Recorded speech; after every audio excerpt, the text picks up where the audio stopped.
आज हम परमेश्वर के वचनों का मनन करेंगे, क्योंकि परमेश्वर पिता ही हमारे प्रश्नों का उत्तर देते हैं। हमें परमेश्वर पिता अपने साथ लेकर के चलते हैं। तमाम तरह की परेशानियों तकलीफ़ों से हमें बचा के रखते हैं और हमें अच्छाई के रास्तों पर लेकर के चलते हैं। हमें भी परमेश्वर पिता के अच्छे रास्तों पर चलना चाहिए, उसके नेकी के रास्तों पर चलना चाहिए, उसके वचनों पर पिता हमें ध्यान रखना चाहिए। परमेश्वर पिता से हम लोग किसी भी कार्य को करने से पहले विनती करना चाहिए। तो आइए हम लोग परमेश्वर के वचनों का मनन करते हैं। परमेश्वर की प्रार्थना करता है, इस कारण एक तुझसे में जब तू मिल सकता है। निश्चय जब जल की बड़ी बाढ़ आए तो भी उस भक्त के पास ना पहुंचेगी। भजन संहिता 32:6। परमेश्वर आपकी सारी प्रार्थनाओं को सुनता है। वह उनकी प्रार्थनाओं और निवेदनों को सुनता है जो सचमुच उस पर विश्वास करते हैं और जिनके दिलों में कड़वाहट भरी है और उसके सामने दुखी होकर रोते हैं।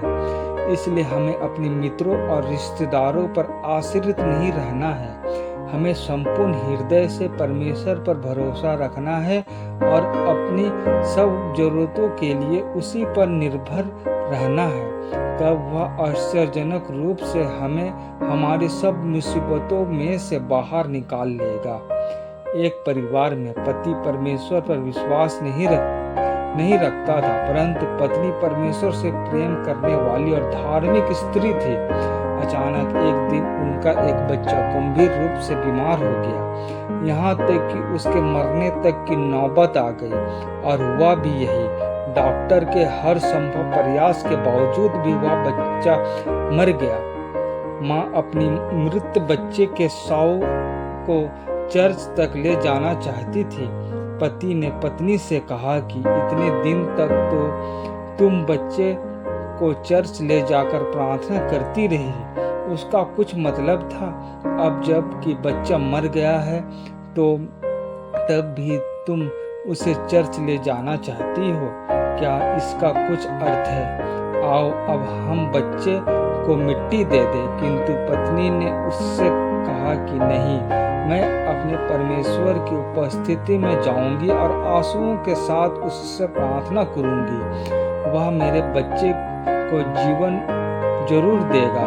और वह बहुत विश्वास के साथ बच्चे को चर्च ले गई। किंतु पति कब्रिस्तान गया और बच्चे के गाड़ने का इंतजाम करने लगा। पत्नी ने बच्चे को एक कपड़े में लपेटा और बस में बैठकर चर्च पहुंच गई। उसी समय आराधना चल रही थी।